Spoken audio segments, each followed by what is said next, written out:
As a med student, I grapple with chronic procrastination, a harmful habit that disrupts my daily routine, sleep, and even my health. Alarmed by this impact, I researched extensively and discovered a significant correlation. Chronic procrastination can increase the risk of poor health. One research showed that for every 1 point increase in measure of procrastination, increased the likelihood of cardiovascular disease by 63%. Recognizing the seriousness of procrastination, I've decided to create a video to share my findings and help myself, also the others, to overcome procrastination.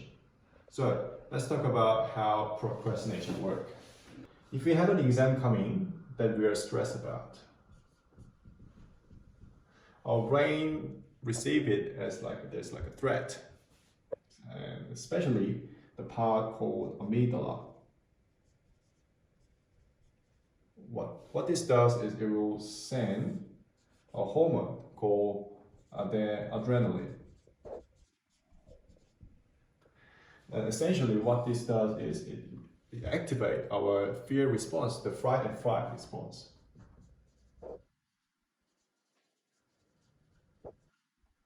The stress-induced panic response can overpower prefrontal cortex.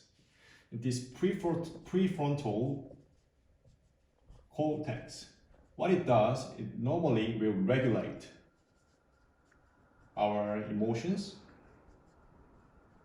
and also make logical reasoning.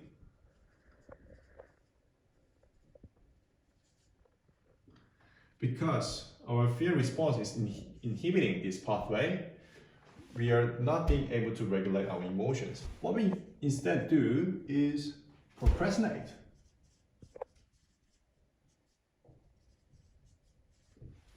So by avoiding this fear response, it gave us pain relief.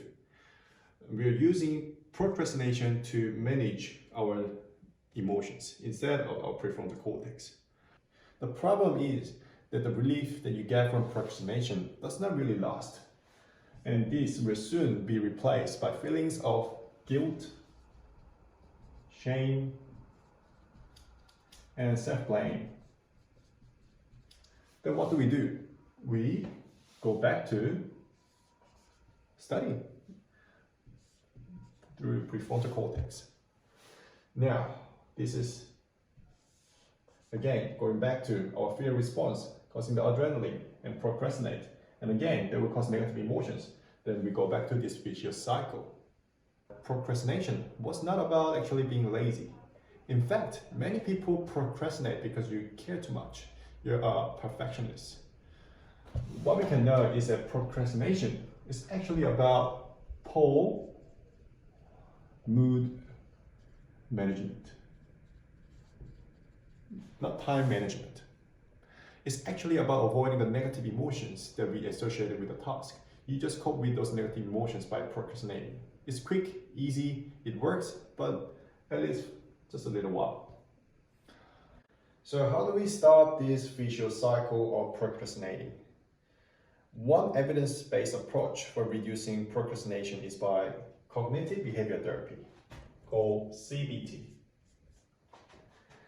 It's a type of psychotherapy that helps us identify and change our unhealthy thinking pattern by addressing these negative emotions. But let me explain this concept.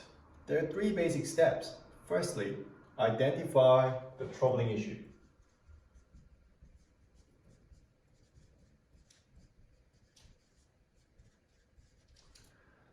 What I mean by that is identify the root of the problem. Procrastination was not about being lazy. It was actually about poor mood management. Identify that. The second step is being aware of our feelings. So what we want to do, we want to cultivate an observer stance. Say, what does it feel like? What am I experiencing? What am I thinking? So that we can actively choose what we want to feel. After that, we want to finally reshape our negative feeling.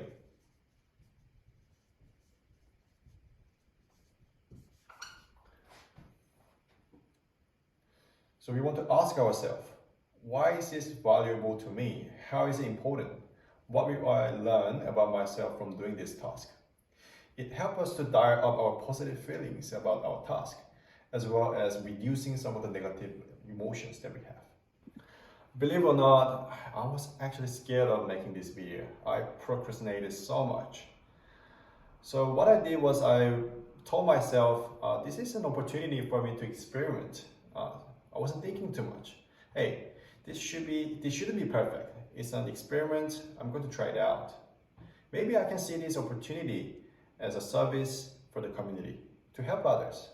And this will boost my positive emotions rather than all these negative emotions. So if we want to find a sustainable way to manage our procrastination, firstly, we want to identify what is a root problem, being aware of our feeling, and lastly, we shape these negative feelings by positive emotions. More importantly, being forgiving and being compassionate about yourself is really important. Okay, thanks for watching this video. I hope you find this video helpful. I'll see you next time.